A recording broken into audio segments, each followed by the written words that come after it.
What's up, Aries? This is going to be a card descriptor reading from a card that was pulled from the Herbal Astrology Oracle deck. We're going to read the description and then we're going to do the reading. And this deck is by Adriana Ayales. The card is Ru, and with the subtext of protection. Psychic shield, auric protection, angelic wisdom, banisher of darkness, restoration of vitality. Ru is known as the herb of grace or the blessed herb. In Spanish it is known as ruda. In Greek it is reuo, which means to set free.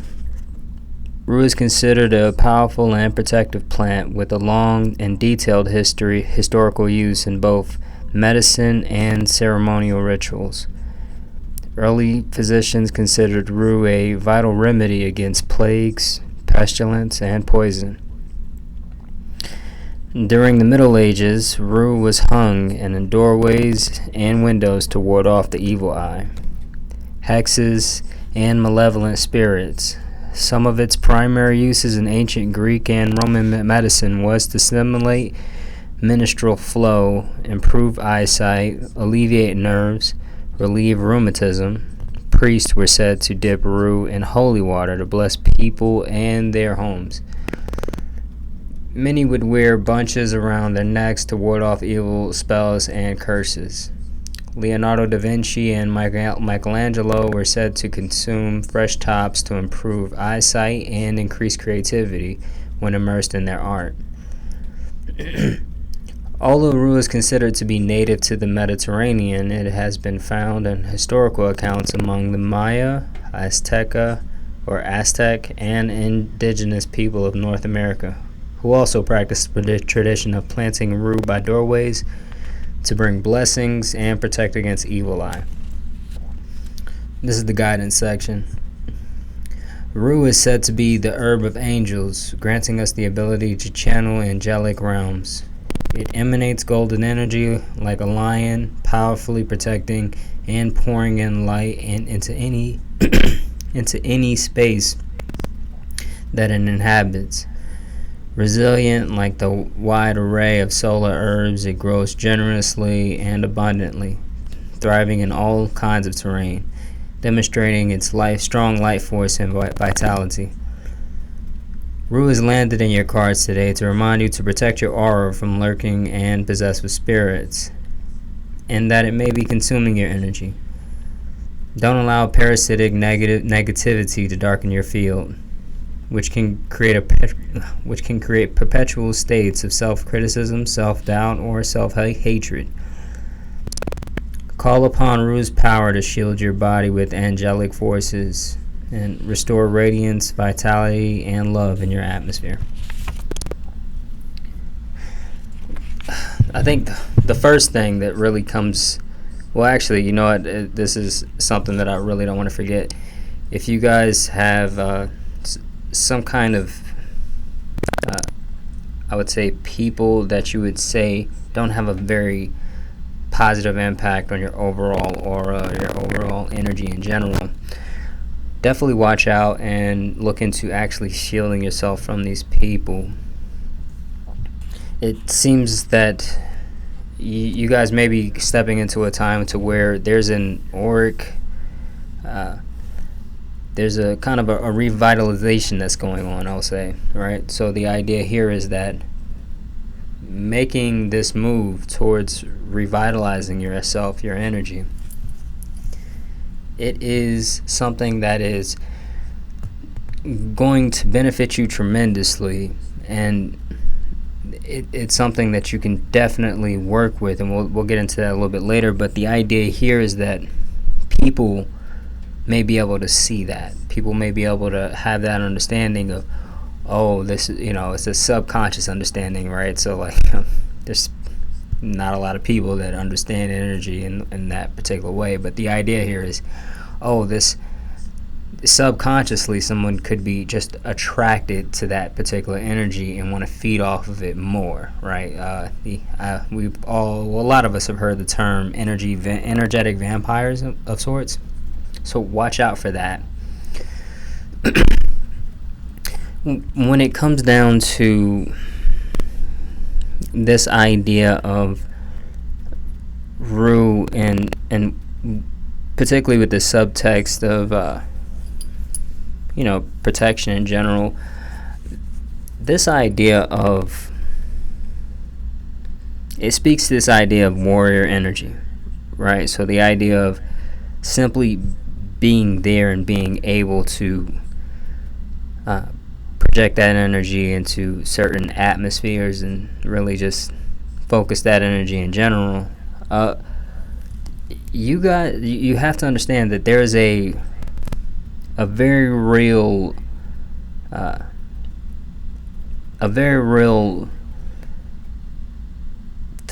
threat, and I want to say a threat that you hold to kind of the negative manifestation to the world of the unseen, I'll say.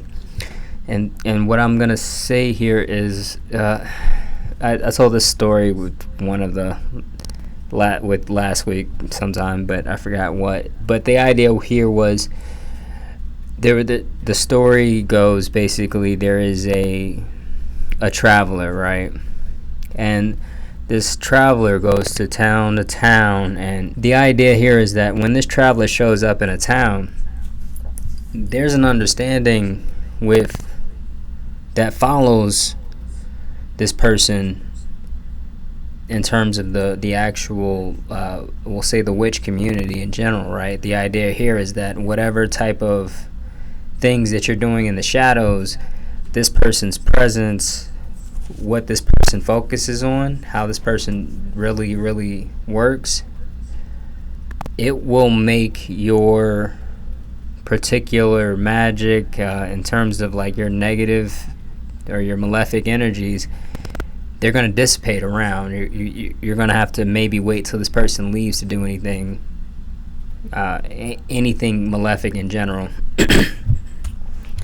And that's the idea here.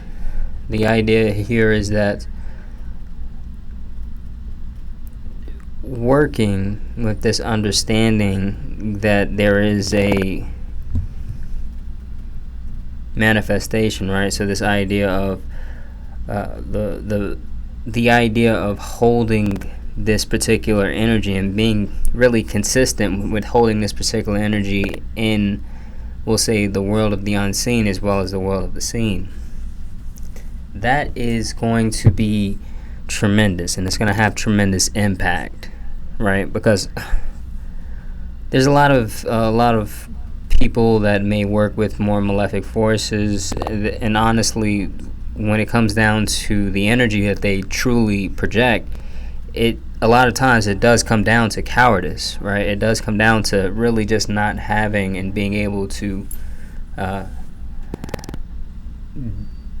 essentially be just a virtuous person in any regard, right? And that's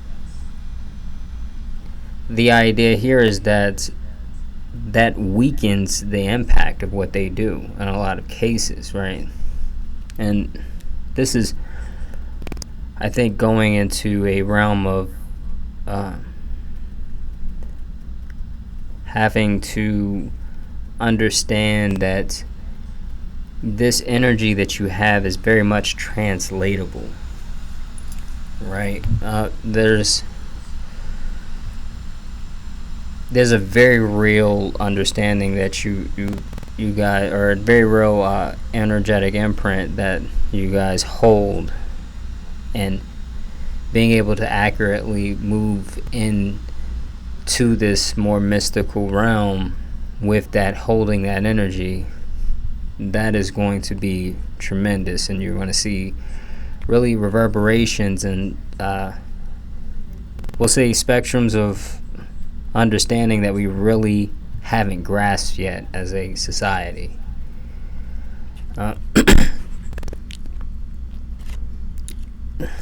and this goes back to another point, goes back to what we were talking about earlier with this idea of set free, right?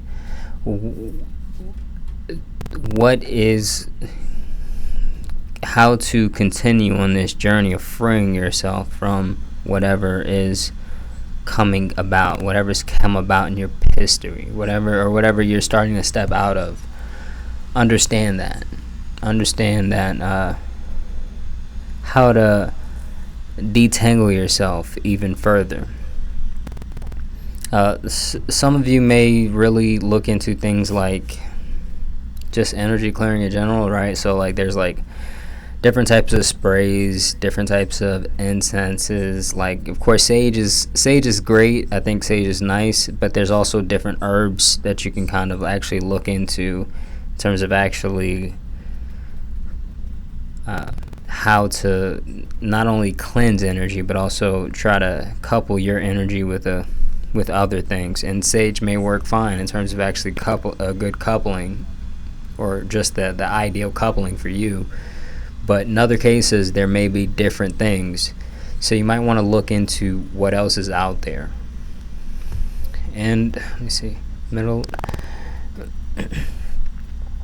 and I feel like I talked about the idea of translating your particular energy to this world of the unseen, but you can ward off like a lot of things just by people having that understanding, like, oh, this is energy that we're not going to be able to penetrate. We're not going to be able to suddenly manipulate this person to our own ends. That is going to be something that you need to carry and be comfortable with the idea of what it comes with, right?